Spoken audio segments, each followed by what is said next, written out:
Buenas, para el siguiente video se hablará lo que son los instrumentos de medición y sus características. Los instrumentos de medición son herramientas que nos permiten cuantificar cualquier tipo de magnitud, bien sea eléctrica o de cualquier otro tipo que deseemos medir. Dentro de las características de los instrumentos de medición tenemos las características estáticas y dinámicas. Lo que comprende las características estáticas de los instrumentos de medición son la exactitud, precisión, linealidad, sensibilidad, resolución y la gama y escala. Comenzando por la exactitud, no es más que la aproximación de una medición en un instrumento a la realidad. Esto quiere, por ejemplo, la medida eléctrica pudiese ser nuestra medida ideal, ¿sí? Y la magnitud que vamos a medir con el instrumento puede ser la real, que por muchas razones quizás no es exactamente la ideal, ¿sí? Pero se puede aproximar bastante de acuerdo a muchos métodos que son utilizados para este tipo de dispositivos. Entonces, muy bien, esto toma nuestra medida real muchas veces como la ideal. La precisión de un instrumento de medición no es más que la toma de diferentes medidas con, con mucha proximidad una a la otra. Esto se puede ver como, por ejemplo, en los amperímetros, pónganse ustedes, la medición de una corriente de 3 mA como base, luego otra medición con 3,03 mA, otra medición con 0,49 mA. Son medidas que están unas muy próximas a la otra. Y es bueno acotar que los dispositivos pueden ser de repente muy precisos pero muy poco exactos y puede tomarse en cuenta a la hora de tomar medidas. La linealidad no es más que en parte la respuesta mecánica a una excitación, ¿sí? Tomando nuevamente el ejemplo de la electricidad. Si yo excito mi amperímetro de 10 mA con una corriente de 1 mA, él debería desplazarse solamente una sola, una sola medición.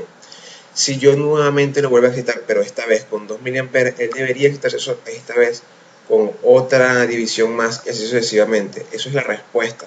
Una respuesta quizás un poco precisa y lineal con respecto a lo que se está midiendo. La sensibilidad del dispositivo no es más que la respuesta del dispositivo a la magnitud que se está midiendo y puede variar en diferentes tipos de amperímetros en el caso de la corriente para, para la hora de medir. Entonces, ¿cómo podemos ver esto?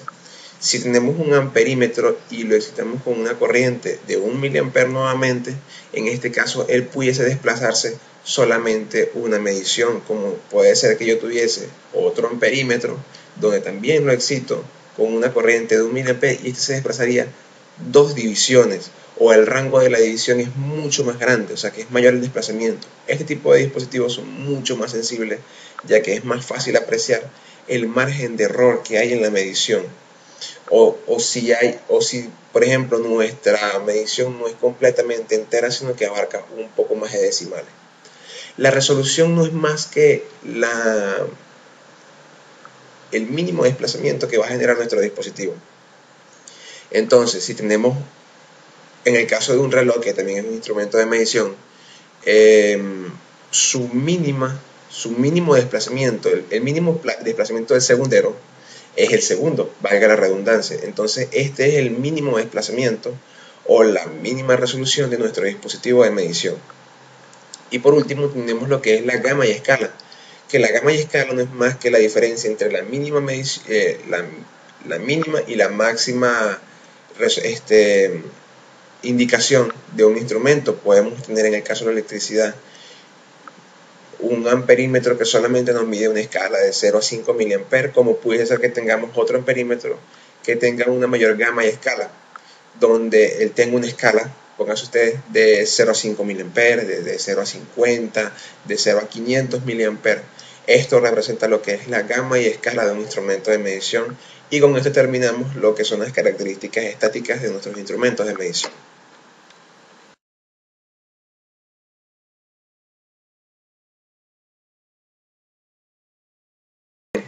Ahora, continuando con lo que son los errores dinámicos de los instrumentos de medición, sabemos que los errores dinámicos o las características dinámicas de los instrumentos de medición vienen dadas cuando los parámetros de entrada no son netamente continuos, sino que se desplazan a lo largo del tiempo.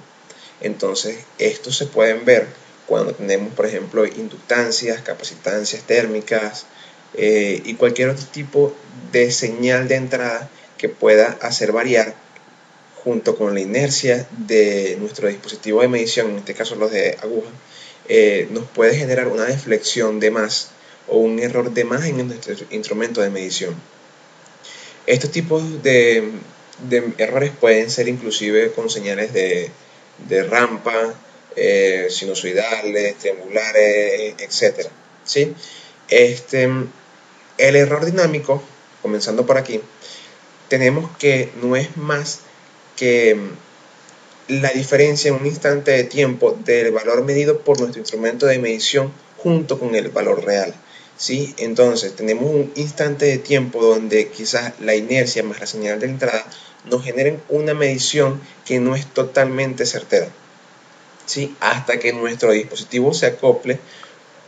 Ya después, inclusive por las características de la función de transferencia que los dispositivos tienen internamente, se puede generar esta curva de error dinámico. Entonces pudiésemos tener inclusive que no nos genere una medición exacta en el momento que es, sino que quizás se exceda y después vuelva, oscile hasta nuestro valor real.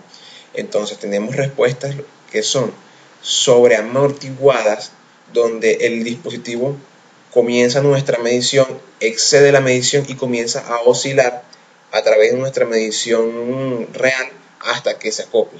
Como tenemos respuestas esa es la respuesta subamortiguada. Tenemos las respuestas sobreamortiguadas, donde él poco a poco va avanzando hasta que llega al punto donde genera la medición. Y la subamortiguada ahí sí es donde va oscilando alrededor de nuestro punto. ¿Sí? El tiempo de respuesta es el parámetro o el rango, mejor dicho, donde nuestro dispositivo mide del 0 al 95%.